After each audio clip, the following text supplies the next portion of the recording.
What's up, everyone? Welcome back to Storytime. Thank you so much for tuning in. We're here today with one of the most beautiful individuals you'll ever lay eyes on, inside and outside, hailing all the way from Canada, singer-songwriter Billy Raffoul.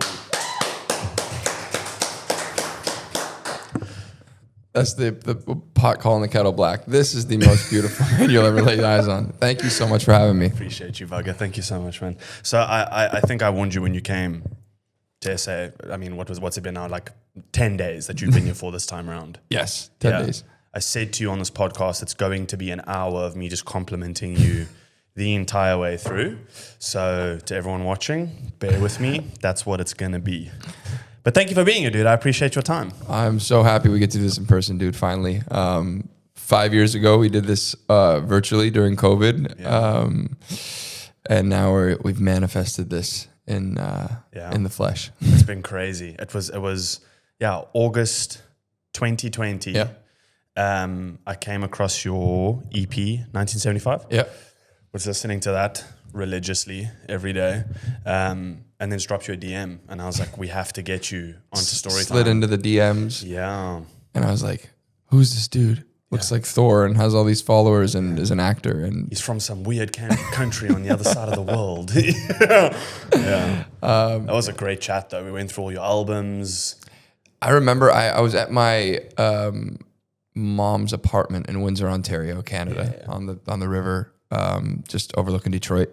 And I had to go, the Wi-Fi wasn't working, so I had to go to her neighbor's building with my laptop and get on the Wi-Fi. I'm like, I got an interview in South Africa. I remember that. Yeah. That was crazy. And then there was something going on, like construction in the apartment, so I had to sit out on the porch. And now we had traffic inside. I don't know. It happened for a reason. Dude, I remember being so nervous for that because we had you on and the Blue Stones. Yes. Yeah. Derek and Justin. Yes. Had them on as well. And again, huge fan of their music as well. But spending time in Canada, as you now know, I'm a huge fan of Canadian, can I call it culture, whether it be the Maple Leaves, whether it be Toronto Film Festival, the music, or you know. It's crazy that both me and the Blue Stones, like we're both from like 45 minutes from each other. Leamington and Windsor, it's hilarious. This small part of Canada that you've had us both on. Dude, I'm just gunning into Toronto. That's going to be the go-to, dude. Ontario, here we go. Your musical career, starting in music, I'd love for South African people, for the country of South Africa, to get to know your upbringing, your start, your music. Obviously, this is your second tour that you've now done. Yeah, this my first proper tour as a headliner in South Africa. I was super fortunate at the end of 23 to come and be a part of Neon Dreams Dreaming Out Loud Festival. And we did 3 shows, and Frank and Adrian brought me so graciously over here to your beautiful country to sing some songs that people have been listening to over here. It was so crazy. But this is like the first tour. This feels like the beginning this time. And we got to do 9 shows. So you had yourself, Booshle G, who we've had on the show before. Go watch that episode. He's a phenomenal human being. And Tatum tides. Yeah. So honestly, I was as excited to watch the show every night as I was to be a part of it, and play. They're both extraordinarily talented, and you're going to just hear so much from them both moving forward. We'll have Tatum on soon as well. So Tatum, that's your call out. We'd love to have you on. But yeah, dude, incredible tour. You guys did Cape Town, Joburg, Durban, PE, East London, Port Alfred, Knysna. Yeah, and I guess we did 2 shows in Cape Town to start it off, which was really intimate. And you guys were at one of them, so it was Actually, we did Cape Town and Stellenbosch. Yes, and Stellenbosch, too. And Stellenbosch was incredible. Thank you, Daisy Jones. You guys were great. What a cool venue. Yeah, great venue.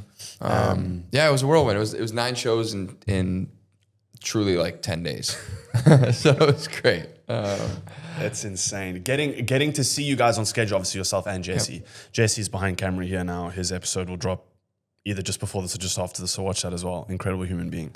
Hi, I'm Jesse, and I'm an alcoholic.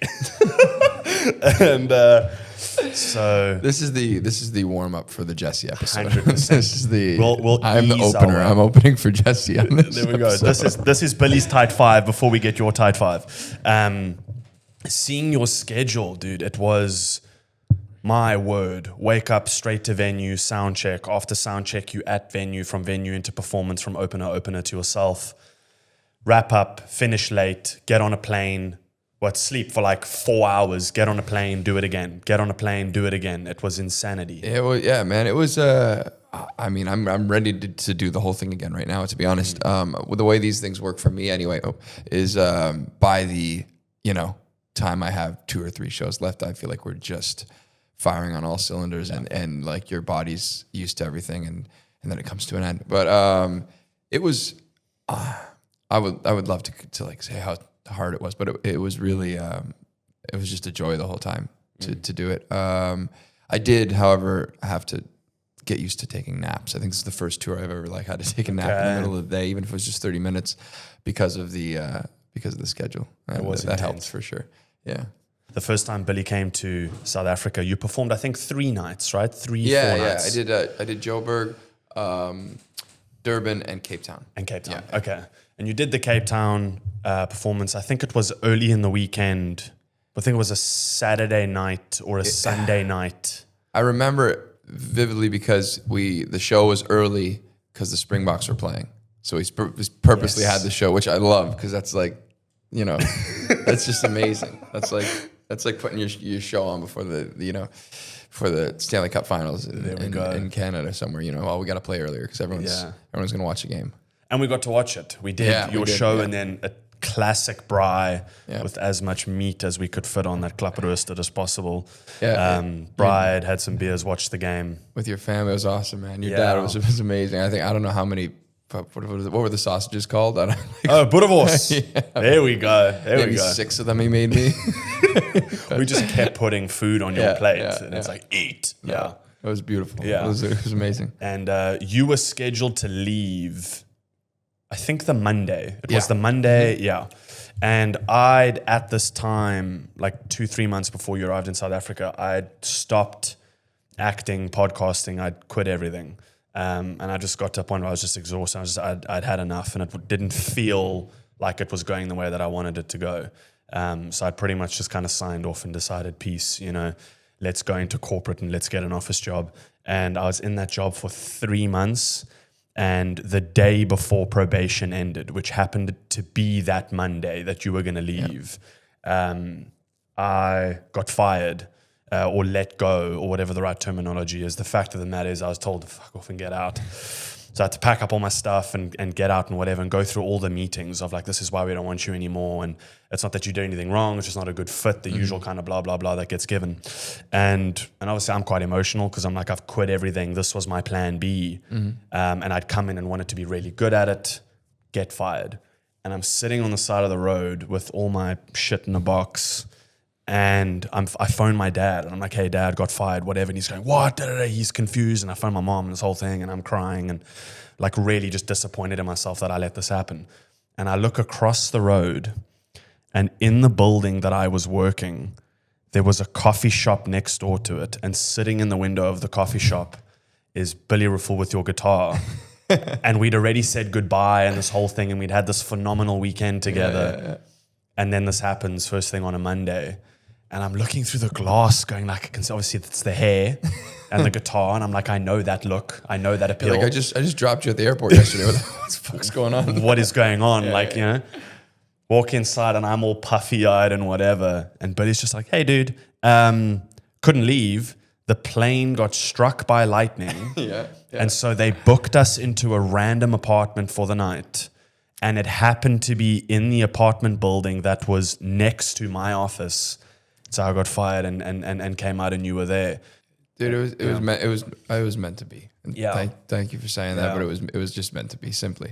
Lightning literally hit the plane. It was like, you need to be back. You need to be back at this coffee shop insane. Right now because I remember sitting and chatting with you and it wasn't, and I'm so sorry you were going through that and it was tough in the moment, but all it was, something telling you, you're not supposed to be giving up on what you're supposed to be doing. 100%, right? And who better a person than to walk in and you sitting there and you do what you love, like. I just got to be, I guess, the messenger in that, which was nice. Yeah, which is dope. And and look at us now. Look at us now. Yeah, how crazy is that, right? That It's a beautiful story, dude. Oh, Yeah. and I just broke the Yeah. microphone. It's a beautiful Thank you, man. story. Thank I'm you just for like, that I remember that whole thing. And then we got to do a repeat of the airport goodbye. So I have like, I have 2 different videos of you and Jess on my phone, Love Actually style, walking me through security. You can get further into the airport here, you know, as a chaperone. Oh, you can get very far. Yeah. No, you can. It's awesome. It's like, you know, when you see it in movies, it's like how'd that guy get through to the gate without a ticket to like kiss the girl before they get on the plane. You almost can. Like there's a glass wall and you can. So I have a video of you and Jess going. Yeah. And then I have a video of you and Jess in different clothes the next day also going. Doing the same thing in the same spot. Yeah. Which is it's amazing. No, man, I remember that so vividly, and I'm glad I got to be there with you through it. This is what we do, and this kind of like unorthodox. You know, this career is it's not popular, and it's not easy, right? Doing anything in the arts, there's a lot of times no safety net, and you have to completely, give up everything and just completely jump, and maybe you don't have a plan B kind of thing. And I got to see that through my father for my entire life. He's been a musician since he dropped out of high school. So like long before I came around. And there's never been anything else. We don't know how to do anything else. And he just kind of taught me that if you work really, really, really hard and continue to take those punches, like when something does happen, you know, you have to pivot sometimes, but you get back up and you keep going, and then as long as you love it, you're going to be able to find a way to make it work in some capacity. Drinking a Nox Hydrate feels like. Is there no one now? Give it up for still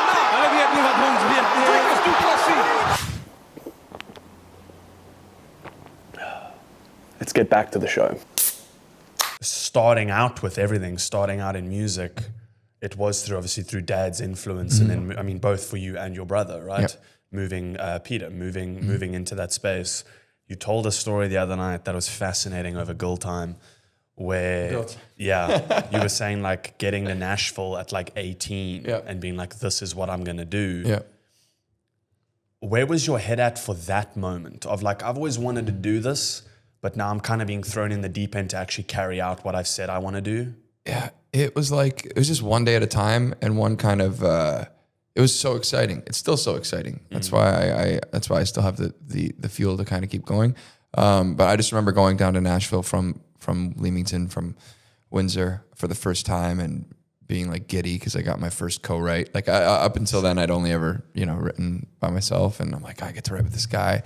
Like that was that day. And then the next day was like, okay, I had a meeting with the manager, and I got to do this. And it was just one foot in front of the other. Yeah. And definitely nervous and definitely like scared I'm going to blow it kind of thing. But again, like both my mom and my dad were super supportive. And it was like, just go and just give it everything. And then if it doesn't work out, you have your home. Come home. Were there moments where even you were like, I don't know if this is going to happen? I can't say no, because I can't be like, oh no, I knew this is how it was going to go down. Okay, fair. Yeah. Like, but I definitely, I started playing in bars in Windsor and in Detroit, like my father's done for so long. I knew I could do that. Like I knew I could go, and I got to watch him do it to the highest level, And I'm like, I know I can go and play 3-4 hours of music every night and make a living and play every night if I have to. So I knew I always had that, and I loved that. I love playing for people. I love writing songs and sneaking my own songs into the set, and sometimes getting to a point where maybe I'm only sneaking in a cover into a 4-hour set of just singing my own shit, which bar owners love that. They love when you play stuff that no one knows. Yeah. I knew I could do that, so everything else was just gravy. Like like whatever. If I get a record deal, if my music reaches people, if I get to go down to Nashville and play a show, or I get booked a tour, that's all extra, man. Because at the end of the day, I can go back and I can sing my stuff in bars for people and love that, you know? Yeah. So you would have been okay. There's an interview with Ethan Hawke where he refers to acting specifically, and he says, if you're not okay with not making it to the point or standard that you expect for yourself, and to rather land in a place of, cool, I'm going to be a drama teacher as example within the same field, or, you know, that you should be okay with that.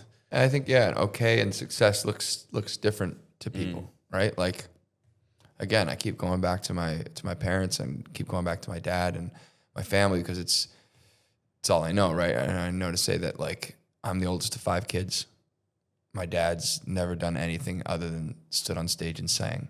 It doesn't matter if there's 2 people there or fucking, there we go, 2 people there or 20,000 people there. He gets on stage and sings, and there's 5 kids at home. No one's ever gone hungry. No one's ever gone without. Damn, dude. That's crazy to get that right. Yeah. To achieve a level of success that you can feed a family of 7 people. Yeah, dude. Like, Shout my dad out likes to say Dad. he's got a lot of kids. Got a lot of kids. He uses it as it's kind of like a catchphrase now. Oh, really? Yeah. It's a joke we make now. It's kind of turned into like an excuse for missing things, or being late, or Okay. or Well anything, played. or missing a call. I got a lot of kids. Yeah. Yeah. and you mentioned that I have to ask on this because we said we weren't going to go fully into the story until the party. Your dad opening for Bon Jovi. Oh yeah, this is great. I was gonna get into that because when I was talking about the different size venues and the different gigs, like, Let's do it. like, I don't know exactly what year it is. I think it's 2005 or around that time. Maybe it's a little later. Maybe we can fact check or something. It's whenever "Have a Nice Day" came out by 2000 by Bon Jovi. Whatever year that record came out, they had a "Have a Nice Gig" competition where bands could submit their work and then be voted on. 2005. Yeah, okay, 2005. So they're looking for an opener for Bon Jovi, right? And it's a competition. Have a Nice Gig, and a family friend of ours submits Teresa. I'm pretty sure it was Teresa Jackson. I don't know, but I think she enters my dad into this competition. Sick. And it becomes a voting thing.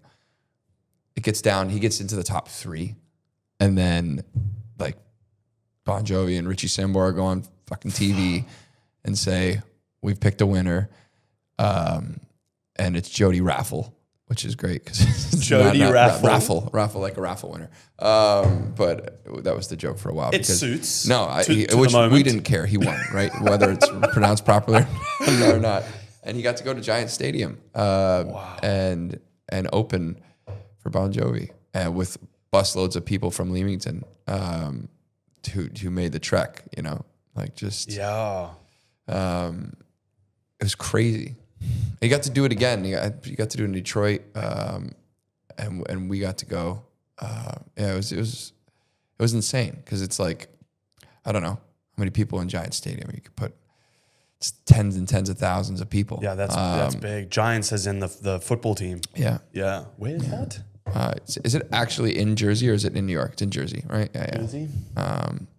Yeah. Sick. Did you get to go with? I didn't go to there's a bunch of interviews that say I went to the show. I didn't get to go to that one. This is the honest story time. Yeah, there we go. I did go to the Detroit show. I did with my brother and my mom. That must have been so cool to see your dad. Oh, it was amazing. Yeah. I think like Nickelback was also playing, which is great. Dude, Big Nickelback fan. massive Nickelback fan. I know we're not supposed to say that publicly. Wait, I don't know where that comes from. I don't get it. I don't subscribe to it. That's Neither what I've do been I. saying lately. I back you on that. About I back you on the that. Nickelback hate. Great songs, Yes. phenomenal songs. Great singer, great band. I don't know. Yeah. Just another great Canadian musical influence. Yeah, I don't That's get like it. taken over the world. They're awesome. Yeah. Shout out Nickelback. Yeah, We like you guys a lot. come on the podcast. There we go. That you I'd have had so many questions for that. So you in Nashville from like 18 years old. Yeah, and sorry, go on. Yeah, it's time to like get career going. Writing your EP. What was that process like?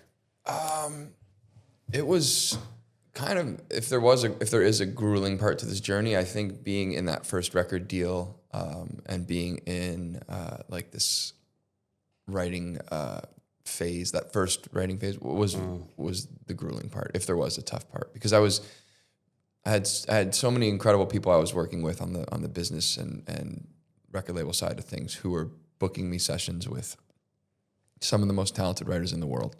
And I got to go into so many rooms with insane people and producers and writers. And it was such a high volume for like 3 years between signing the deal and when that first EP actually comes out is 3+ years. Hundreds of songs. And then also writing still on my own, which I've always done. I feel like it's good to kind of keep that creative like faucet running kind of thing. And so I'm writing on my own. I'm writing with all these people. It gets to a point where I'm getting spread pretty thin creatively. Like physically too, it was like tiring. But like, like at some point I'm like, oh man, I'm writing the same song over and over again, or I don't have anything to talk about now because it's been all these.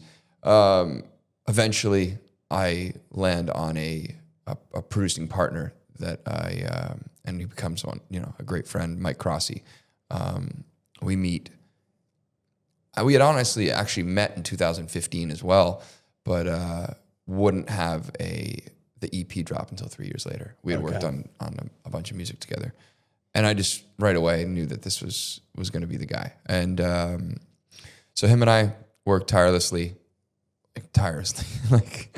on trying to get the sound right and trying to narrow down the songs. I think we went through 20 songs to get to those 6 that end up being the first EP in 1975. Yeah, it's a crazy responsibility with the first, because this is the first step into what's going to be a very long career. You'd hope, yeah. And like everyone says about their first record or their first release, it's like this is your life up until this moment.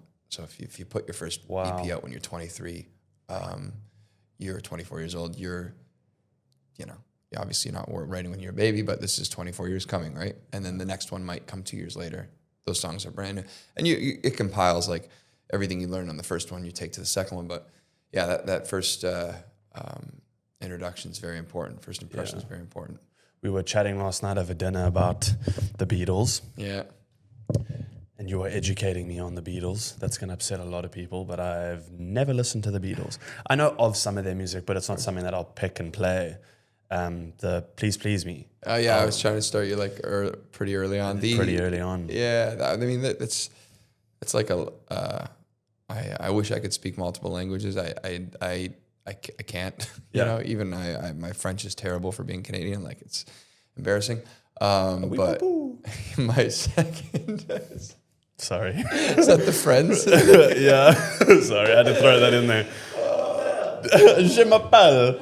But if there was and this sounds super cheesy, but if there was a second language in my house growing up, it was the Beatles. Because it was the entire catalog. Every song my dad was playing all day long. Getting us to memorize the track listings and what song came when. And then in the later years, who was actually writing and recording these songs when they were recording separately and then coming together. And it's... Dude, that's an awesome education. And it's a connection between me and my brother and my dad. My mom's a Beatles fan. Like, it's a, Well, dude, you explained that first album so beautifully when you were saying it's basically just a group of hungry young guys coming together. Yeah. Barely eating, barely sleeping. Yeah. And I've read so many stories about it and listened to all the recordings, and I'm like, it's so inspiring. They were definitely hungry, probably physically hungry too, but they were, they wanted it so bad, and they were just jamming nonstop all day long, writing songs and trying to get better at their craft. And I think that's, even so much of their later career is there might be the songs or sing like Let It Be and Hey Jude and Here Comes the Sun and whatever. The early stuff, just putting it on, it always I find new inspiration in it every time I go back to it. Do you think, like, speaking about musicians being young and hungry and going through the most, and then writing incredible music based off of that experience, right, of this journey that they're on? Obviously yourself starting 18 in Nashville and then touring and then playing in bars and literally going step for step the way that musicians do, trying to make it. Do you think the process of rock and roll, or the process of music and the journey you walk with it, is crucial to creating good music? I don't think it's, I think in some ways it can help. Yeah, definitely. I think that, you know, like I was touring for years before that first EP came out. I was fortunate to be on some crazy tours in 2014, 2015, getting to open for John Hyatt, Jeff Beck, and sick. Yeah, those are my like two of my first tours. It was crazy, and I wouldn't even have that first release out until 2018. So I'm touring with no music. Nothing It was out. terrible. I was writing down my website on pieces of scrap paper at the merch booth afterwards. It was embarrassing.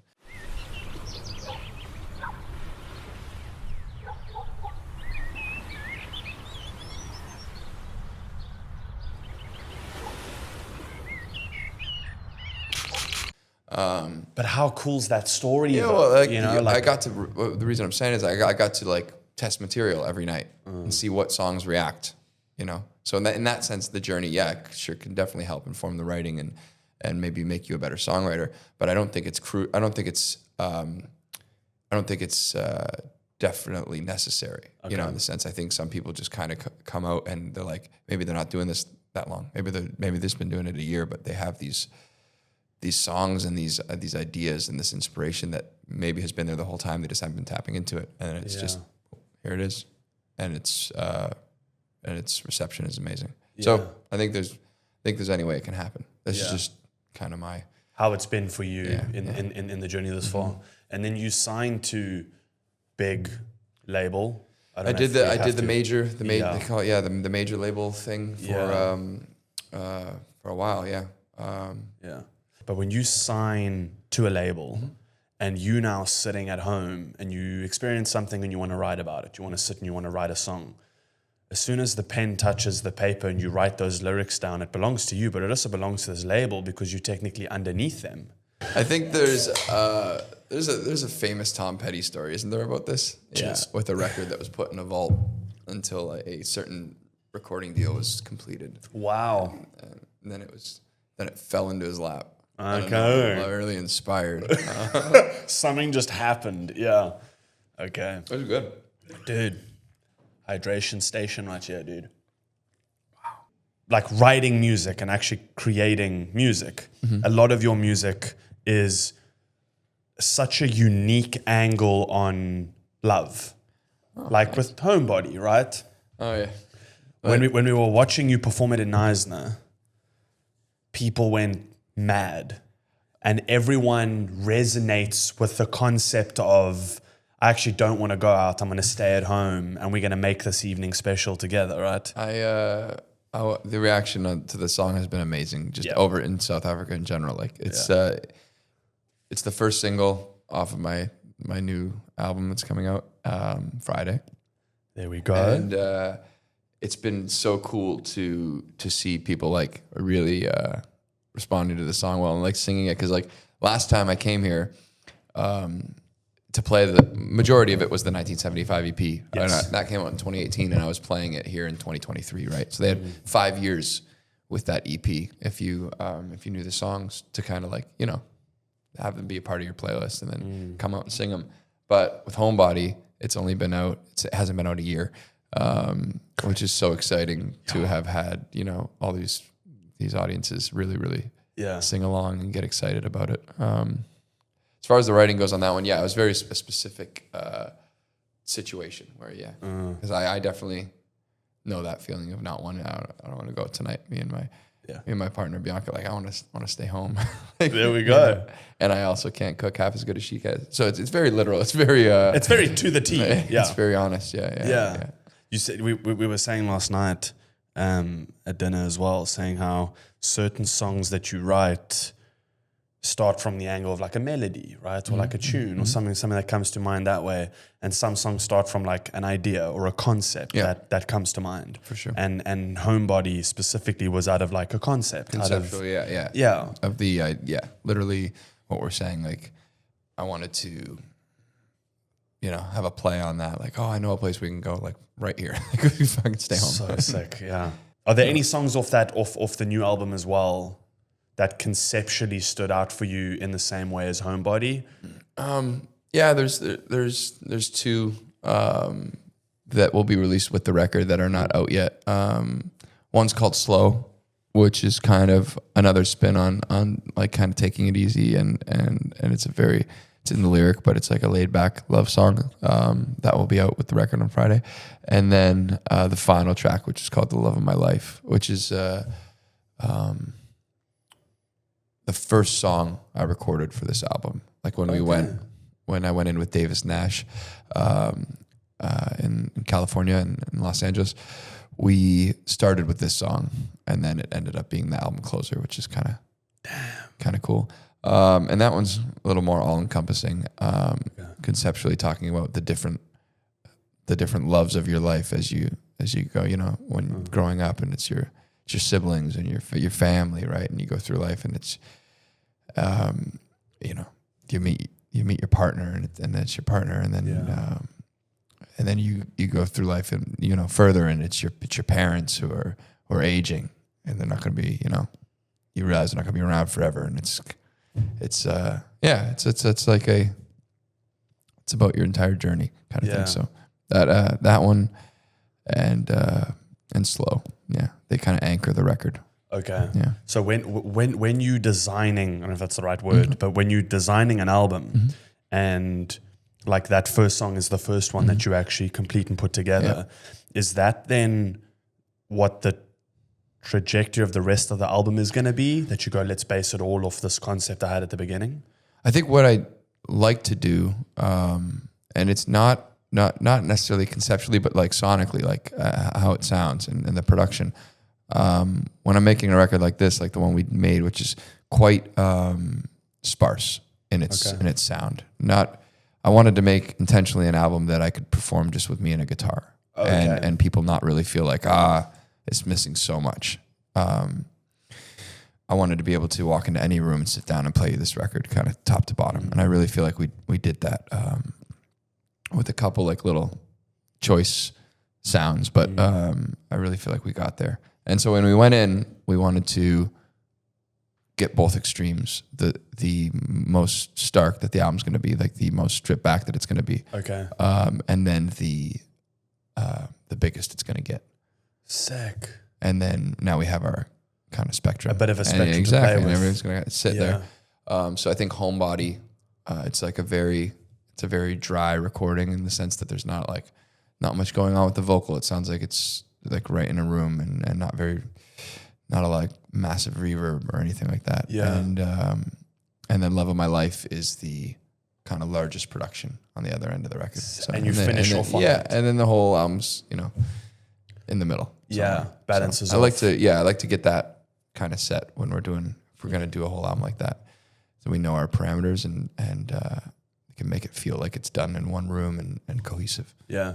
Is that the usual kind of thought process for you, or was this unique to this album? No, I haven't always had the the privilege of doing it like that, and there's no wrong way to do it, but I feel like a lot of music nowadays, and my own music included, is more single driven in the sense that it's just the next song. Okay, let's just fix one at a time, and not necessarily worried about the connective tissue of an album, 11 songs, 12 songs. And there's no right or wrong. I'm not saying it's right to do it this way or wrong to do it that way. It's just with this one, I really wanted to intently do that. And I've been able to do it a couple times with my record, International Hotel, which was done during COVID and in one room with 2 microphones. And then I was able to do it with this one. So I'm excited. Yeah. That's just a great album, by the way. I mean, you don't not have a great album, Thank you. which is dope. But yeah, definitely go get Billy's latest album. This is out on Wednesday. It's coming out on Friday. The exact date is July 18th. July 18th. It's a self-titled album. Self-titled album. Billy Raffoul. Billy Raffoul by Billy Raffoul. There you go. For Billy Raffoul. 100% written by, produced by, Yes, sung by, yes. led by. It's I'm really excited. And then very shortly after, We have another album coming. haha! World premiere exclusive right now. We have another album coming. So complete opposite of what I did with the self-titled record. I have been dying to make a rock and roll album for as long as I could play guitar, as long as I could sing, as long as I've been listening to my dad's band, as long as I've been listening to Bruce Springsteen and Tom Petty and The Who and the Beatles and Led Zeppelin and Neil Young. And so me and my producing partner and bandmate Justin Zaccato, we started working on a record in 2019. This is going back 6 years, maybe even 18. Maybe it was 18. But it's never been the right moment, and it was finally the right moment this past January. Okay. And we knocked this thing out in 2 weeks. 2 weeks. Yeah, we known the song so well. We've known the song so well for so long. We knew what it wanted to sound like. So we went in and we made another album, and it's called When I Cross the River, and it's coming August 15th. So we'll have the acoustic self-titled record in July, and then a full band rock record in August. I am over the moon that this is happening. Believe me, I am too. Yeah. My family is, Jesse is. I've been bugging the shit out of everybody with these songs. You might recognize some of these songs because I've tried to squeeze them into live sets whenever I can. But they're finally coming. They're finally coming. Yes. Yeah. And what was the reason for the long wait? Got a lot of kids. No, I was well played. I don't have any kids. But I was about to say I got a lot of songs.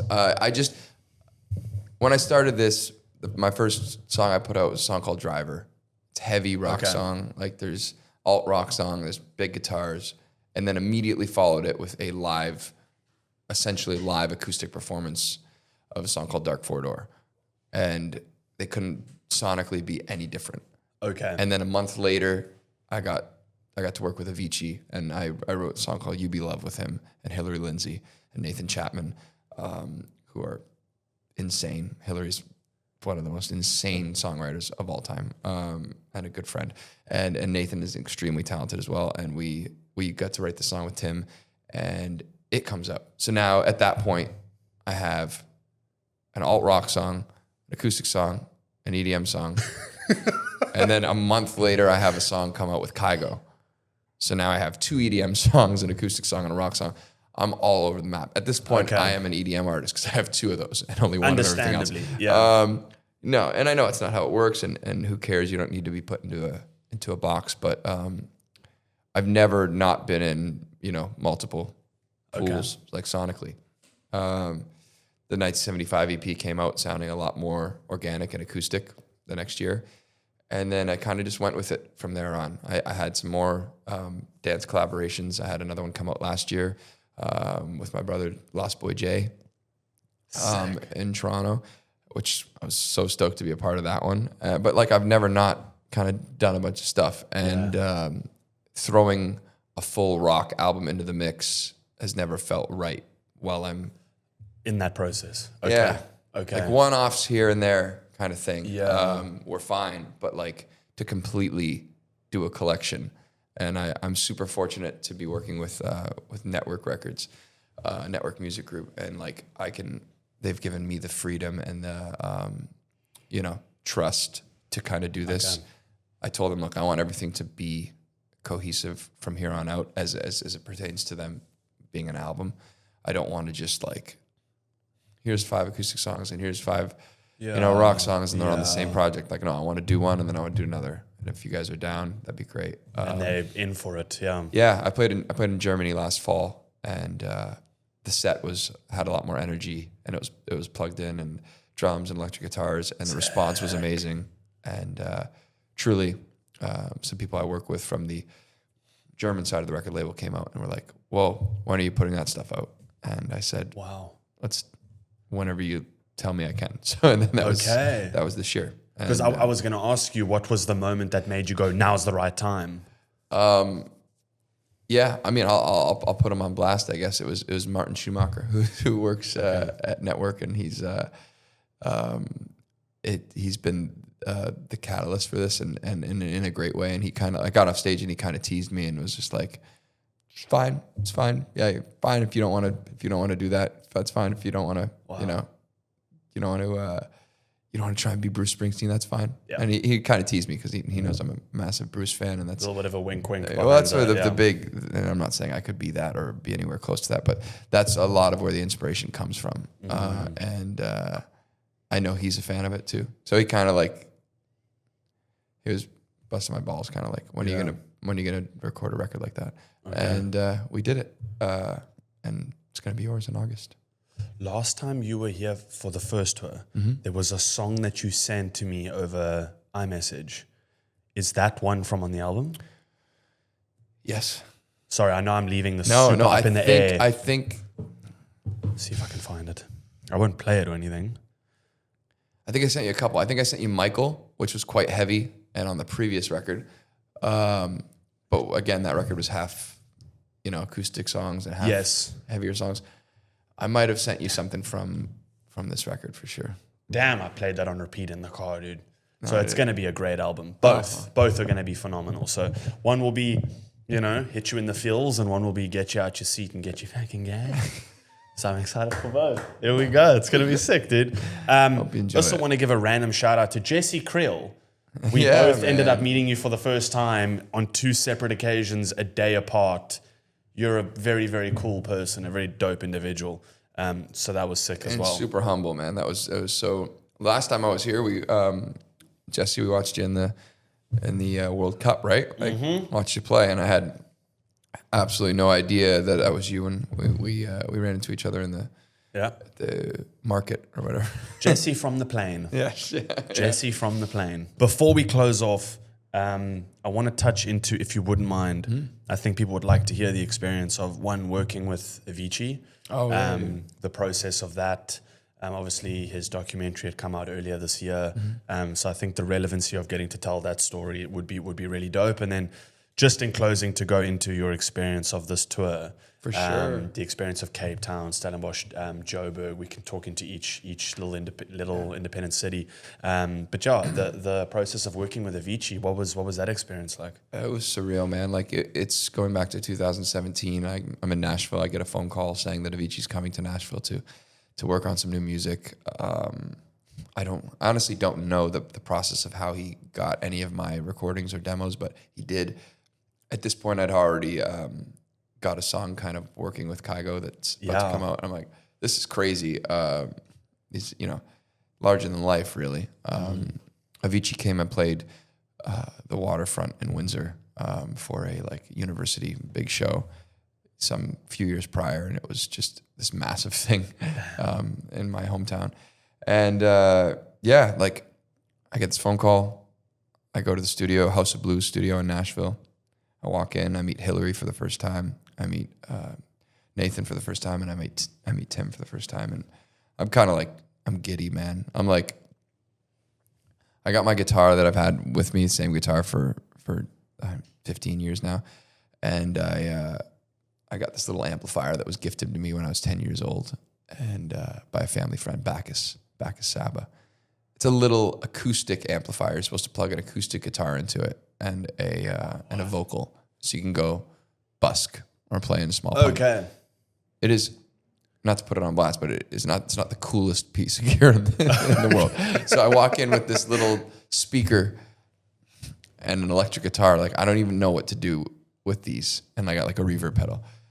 And I set my shit up in the corner. We shake hands. He's the most down to earth, kind, really, really kind person. And he's like, "Yeah, man, let's get some food." We eat sushi. We start messing around with some songs. I plug in this little amplifier that was gifted to me when I was 10. The first thing I play is the riff to the song, which ends up being called "You Be Love." And I remember like saying, okay, we need to unplug my guitar and like get a proper amplifier and go into the board. And he goes, no, like we're using this. We're using this actual take. And he was just like so adamant about it. Like he heard what he wanted and he knew what he wanted and he heard it and that was it. And it was crazy. Just like the rawness of it, right? Like the honesty of that. The way I don't even know. I was just really lucky, I guess. It was just crazy. So we went out the back of this little shitty speaker and into the board. And this whole time I'm thinking like, I know he's writing with a bunch of people. I know he's working on songs with some of the biggest people in the world. Like, you know, and I'm thinking, okay, we're just breezing through this. Let's get through this because you got the next thing, you know, kind of thing. Not that he was giving me that idea, but I'm just like, there's no way this is it's gonna come out, kind of thing. We record a vocal, and then he said, "All right, yeah, this is great." We hang for a bit. I think 2 weeks later, I get an email with the song with his production on it with that same fucking guitar. 2 weeks, same vocal, yeah, and it kind of becomes more real. And I go, wow, like what is going on? And like whenever I hear that guitar part at the top of the song, it's still kind of like I kick myself thinking, how do they not let me redo this? It's like, what's going? It doesn't even. I don't know. It was meant to be. It was just meant to be. We continue working together. I worked with him a few more times after that. We worked on some songs that would never, see the light of day. Okay. Obviously, tragically and sadly with his passing, but it's the experience of a lifetime, and it changed so many things for me. Like I can't tell you how many people only know me because he gave me this chance and opportunity and put my name next to his, and I have friends and family who travel the world and be like, hey, your song with Avicii's playing and wherever I am right now. Sick, man. It's such a surreal experience, man. I'm so forever grateful to him, and I get to play it every night on tour. I play the acoustic version of it, and I tell this story. Yeah. Such a special person's life, right?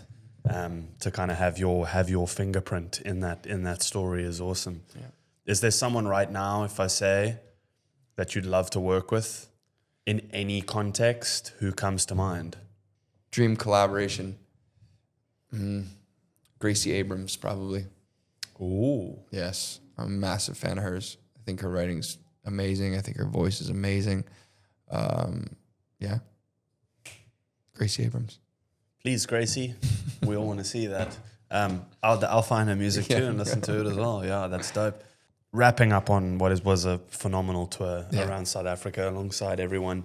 Each city that you've played in, you've got a very vast understanding of South African culture. I'd like to say now, right? Being in so many cities and meeting so many different people, whether big town, small town. If we start within Cape Town, what is a memory or moment that jumps out for you experiencing Cape Town? Well, like the first thing on my mind is the people, like for sure, like just the people showing up to the shows, like the first night, our first show, and you were in the room, like it's super intimate, like not much bigger than the space, like it's it's a living room show, and some folks show up like 5-6 hours before the show starts, like it was just amazing, like I'm outside on a phone call and thinking like, there's no way these people are here to see the show already. And that's kind of just been the story, like coming over here to play live music.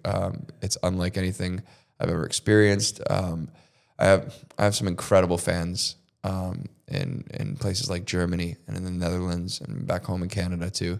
And I just coming here, it feels like it's, I don't know, like even elevated, like the excitement and the crowd showing up and singing and screaming along and listening to stories and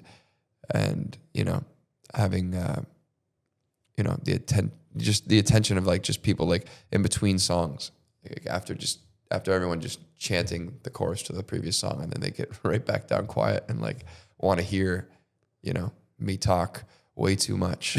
They want to hear me. They want to hear me just blab about random stuff. But no, the crowds have just been insane, and I don't I wouldn't know where to start with just the country in general. How beautiful it is. Like I said last night, or at the last show, I said, yeah, it's been really hard. Like, you know, waking up every morning at my accommodation and falling into a screensaver really fucking sucks. Into a screensaver. Yeah, in your winter.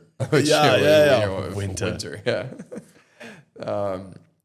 Yeah, it's gonna. I'm gonna miss it as soon as I get home, and I can't wait to come back and play for all the beautiful people over here. Everyone involved in the tour, and Booshle and Tatum are, like I said earlier, they're going places, man. They're going really, really big places. I really believe that, and for them to like come and be part of the show, and the crew as well. Everyone was just top notch. Like, I'm so excited. This feels really like the beginning of something. Yeah. Dude, Neisner, you had that place packed in pissing with rain. People stoked. This is the second time. This is the second time the last show. So the first time I came here was 3 shows. And the third show, rain was coming down. And this time, 9 shows. Last show, only time it rained. Rain coming down. Someone let you fly a plane. That happened too. Oh my God. Yeah, we gotta hold on. I know I'm not going on my phone right now, but I'm not getting this wrong. I will not get this wrong. That was the craziest story. We see Jesse, I think the next day we saw you or whatever. Yeah. Neisner was next day, right? And we're like, hey, hugs and kisses. Mwah, I love you lots. Nice to see you. And Jesse just goes, someone let Billy fly a plane. And I'm like, wait, what are you talking about? And he's like, they just let him fly the plane. And he starts showing us photos where he zoomed in from his plane to your plane. And it's just Billy, but just like in the window. First of all, I would like everyone to know there was a licensed professional pilot, instructor. Yes. With many hours of flight time next to me, and nothing was going to happen, and everything was above board. But Madiba Bay School of Flight took us out, I think, on one of, if not the experience of a lifetime for us, because it's my birthday, and we ran into them in a coffee shop. This is just a crazy story. The day before, and Luke, our tour manager, our wonderful tour manager, Luke, he knew someone who ran the school and was like, hey, we got a show tonight. We got a show tomorrow. We got a show every night, right? He's like, well, if you find in between all your shows, if you guys want to go up in the air, come by the school tomorrow morning. They were like, okay. And I'm like, this is crazy. I don't know what up in the air means. I don't know what the plane's going to look like. I have no idea, but we'll be there. So we woke up 5 a.m. the next day. We get up, we go down there, and I got to fly a plane. Literally. No, it was insane, and the school was like I wish I could, you know, if I wasn't doing that, I would love to get into that, like, truly. And it's an international flight school, and they have people coming in from all over the place to get training there. Madiba, that's right, I said right. So check it out. Honestly, this is me. This isn't a shameless plug. I mean, like, for real. They were great. Madiba Bay. There we go. Shout out to the homies there. Yes, thank you to Luca and Calvin. Well, thank you for doing this, Bugger. Absolutely, man. A manifestation of finally 5 years. In person, yeah. There we go. I love you. I appreciate you. I love you too, man. Thank you for your time, and thank you for an incredible tour. To be a part of it has been very special. So. I'm sorry you had to come to multiple shows and hear some of the same jokes, but dude, when I come back, new material. Listen, no one ever complains about, you know, comedians doing their tight 5. Your tight 5 was perfect. And you chopped and changed every time for a different audience. So I tried. It was perfect. Yeah. There's a couple people who came to every show. And they were incredible. And I'll just shout them out real quick. Brendan and Lainey, they traveled the whole coast with us. Yeah. She was in front of us. They were amazing. Yes, they are. They're military doctors. and they told me some of their story, and it was beautiful. And Awesome. so I had to change the material for them at least. There you go. Special shows. Thank you, guys. Please go and download that album. This is out on Wednesday. It's coming out this Friday. Billy Raffoul. And then in August, Billy Raffoul releases his first rock and roll album. Go download that as well. If you don't, you will be in trouble. But we will love you regardless. Billy, thank you so much for doing this, bugger. Thanks, Josh. Love you, buddy.